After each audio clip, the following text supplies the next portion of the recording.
kalau tidak dimulai dengan nama Allah, fahuwa aqta', maka amal itu putus, tidak bisa dibawa menghadap Allah. Siapa yang menikah faqad istakmala nisfal iman, dia sudah menyempurnakan setengah iman. Banyak pun ibadahmu, kalau masih punya sangkutan dengan manusia, kita belum tentu lepas. Mengapa saat di masjid dia khusyuk, tapi kenapa di kantor dia busuk? Karena dia menganggap di masjid adalah ibadah, di kantor bukan ibadah. Salah.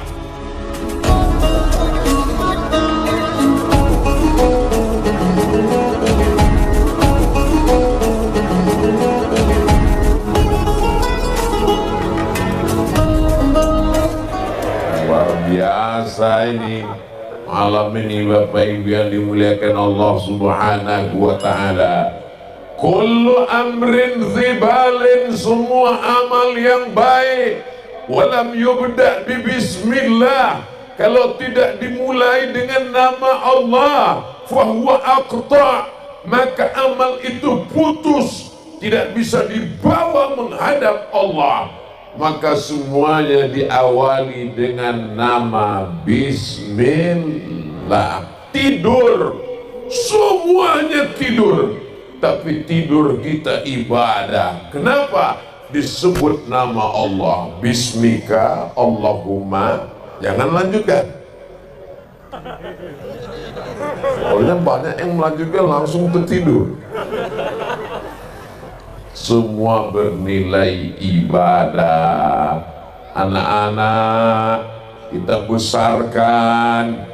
Iya, kami bukan penceramah, kami bukan ustadz, kami bukan guru, kami bukan profesor, doktor, kami hanya ibu rumah tangga.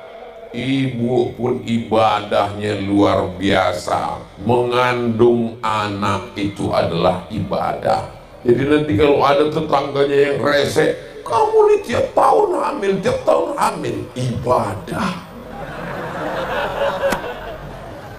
Ibadah yang tetap mengalir sampai hari kiamat. Kalau ada di antara ibu yang rajin baca Yasin, meninggal, Yasinnya putus. Kalau ada di antara ibu yang pandai melantunkan Al-Quran Qari'ah, setelah meninggal dunia putus. Tapi kalau punya anak, setelah meninggal, anaknya anak yang soleh dan solihah, mengalir sampai hari kiamat. Apa kata Nabi? Mukatsirum bikumul umam, aku menjadi Nabi yang bangga karena umatku umat yang paling banyak di akhir zaman. Itu karena ibu-ibu yang melahirkan anak-anak yang luar biasa. Hari ini ada orang yang tidak mau melahirkan anak. Oh, Masya Allah, Tabarakallah. Tapi di Lamandau banyak anak-anak kecil. Itu maka saya langsung ingat anak-anak. Melihat anak-anak, ingat anak kita, alhamdulillah. Asal jangan melihat bini orang, lupa bini kita. Saudara yang dimuliakan Allah Subhanahu wa ta'ala, menikah Pak Ustadz, menikah juga ibadah. Mudah-mudahan yang belum ketemu jodoh, dijumpakan Allah jodohnya. Banyak sekali jodoh. Amin. Mudah-mudahan yang belum ketemu jodoh dijumpakan Allah dengan wanita yang solihah. Makin kuat. Luar biasa. Man tazawwaja, siapa yang menikah, faqad istakmala nisfal iman, dia sudah menyempurnakan setengah imannya. Setakwa-takwanya adik-adik, anak-anak muda di Lamandau, walaupun kalian orangnya rajin tahajud, rajin doa, iman kalian baru 50%. dan bapak-bapak yang tidak takwa tapi sudah menikah, imannya juga sama dengan kalian, 50%. Bagi yang sudah menikah 50% imannya, falyattaqillaha fin nisfil baqi, sempurnakanlah dengan bertakwa kepada Allah. Bapak-bapak yang sudah menikah, perempuan yang ada di depan saya ini adalah penyempurna iman kalian. Makanya nanti kalau memanggil dia, oh engkau penyempurna imanku, buah hati belayan jiwa, siang dan malam terbayang-bayang, makan tak kenyang, tidur tak lelap. So sweet. Bapak Ibu yang dimuliakan Allah Subhanahu wa ta'ala, langkah kaki pertama menghapus dosa, langkah kaki yang kedua mengangkat derajat, langkah kaki yang ketiga menghapus dosa, langkah keempat mengangkat derajat. Tapi ingat, yang terhapus itu adalah dosa, bukan hutang. Nanti pulang dari sini besok ditagih, kapan bayar hutang? Langkah yang pertama menghapus hutang. Saya nggak ada ngomong begitu. Hutang tetap dibayar. Makanya ayat Al-Quran yang paling panjang bukan ayat ya ayyuhalladzina amanu kutiba alaikumus shiyam, cukup satu ayat, wa atimmul hajja wal umrata lillah.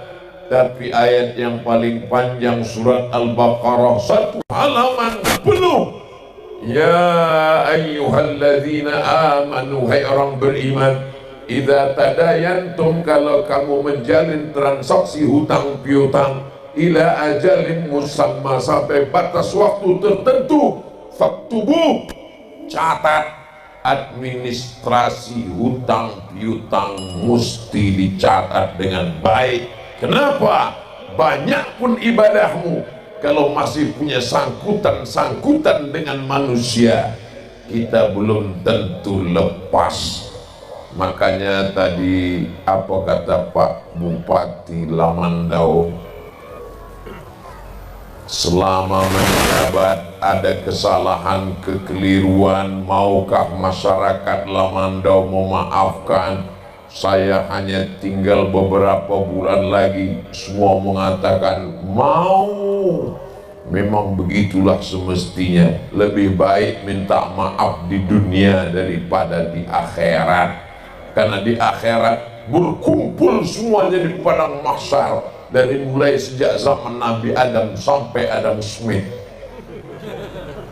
Di mana kita akan berjumpa dengan mereka yang menganiaya? Ada orang-orang nanti yang menghadap Allah, ya'ti yaumal qiyamati bi sholatin, sholatnya banyak, subuh, zuhur, asar, maghrib, isya, tahajud, witir, doa, qabliyah, ba'diyah, idul fitri, idul adha, minta hujan, gerhana bulan, gerhana matahari, lalu kemudian puasanya banyak, Senin, Kamis, Ayyamul Bait, 13, 14, 15, ada lagi puasa 6 hari di bulan Syawal.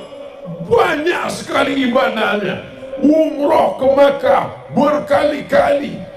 Tapi ternyata syatama hadza, lidahnya kasar mencaci maki si fulan. Wa qadhafa hadza, menuduh si fulan tanpa bukti. Wa akala mala hadza, memakan harta si fulan dengan cara batil. Wa daraba hadza, menempeleng, memukul si fulan, ringan sekali tangannya. Maka pada malam hari ini kita meminta maaf. Saya memang pertama kali ke Lamandau, dulu pernah mau datang batal.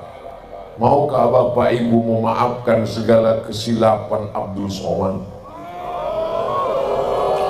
Selesai. Bayangkan panitia waktu itu sudah persiapan luar biasa. Lalu kemudian, tapi bukan karena kehendak saya, tidak hanya di Lamandau, beberapa titik dibatalkan. Dan sejak bulan Maret, April, Mei, Juni, Juli, Agustus, 6 bulan waktu Covid, saya tidak keluar sama sekali, hanya online semua acara. Agustus 2020 baru saya keluar, pertama kali keluar ke Medan, Sumatera Utara. Kebetulan di kamar hotel itu ada timbangan, saya pun timbang, naik 6 kilo. 6 bulan gak keluar, naik 6 kilo. Ternyata pergi-pergi ini dihembus angin, hilang tenaga kita.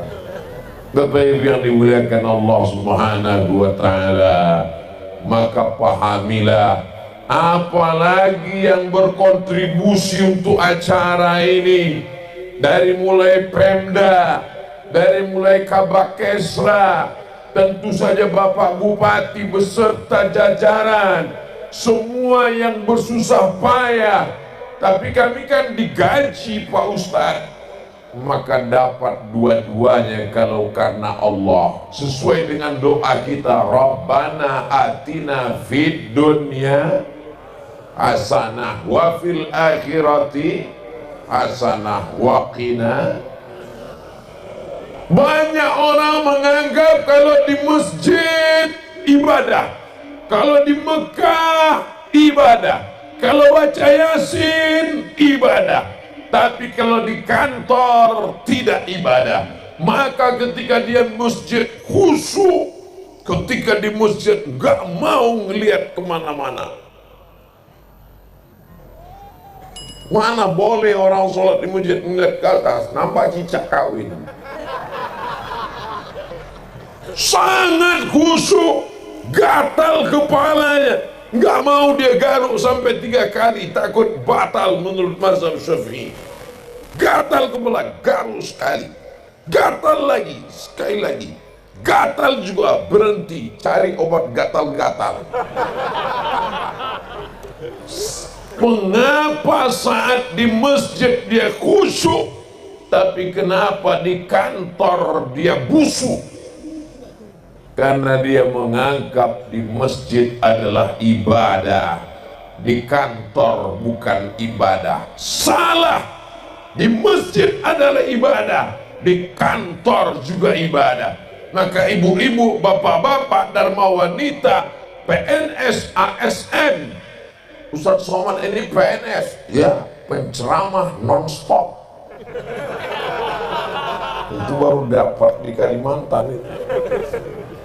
Maka yang di kantor masuk jam 8 pagi, mulai apel jam 7.30, pulang jam 4 sore, lembur, luar kota, itu semua insya Allah bernilai ibadah. Makanya nanti bapak kalau belum pulang ditanya sama istri, di mana bang kok belum pulang? Ibadah. Tapi jangan jadikan alasan untuk menutupi kesilapan dan kesalahan. Kenapa? Mungkin atasan tidak mengawasi, mungkin KPK tidak melihat, mungkin Inspektorat Jenderal luput dari pengawasan. Tapi kita diajarkan, la ta'khudhuhu sinatun wala naum. Kita diawasi oleh Dia yang tidak mengantuk dan tidak tidur.